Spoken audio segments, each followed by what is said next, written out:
Hello guys, in this video I'm going to show you how to link your Facebook account to the Vinted app. But before that, don't forget to subscribe and leave a comment down below, because at 10,000 subscribers I'm going to show you my whole YouTube revenue statistics and growth strategy. So without further ado, let's just jump right into it. First we have to open up the Vinted app. And here it opens up in the home menu, where we have our suggestions.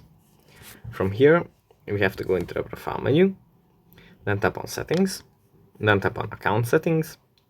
And here if we scroll down, we find Facebook.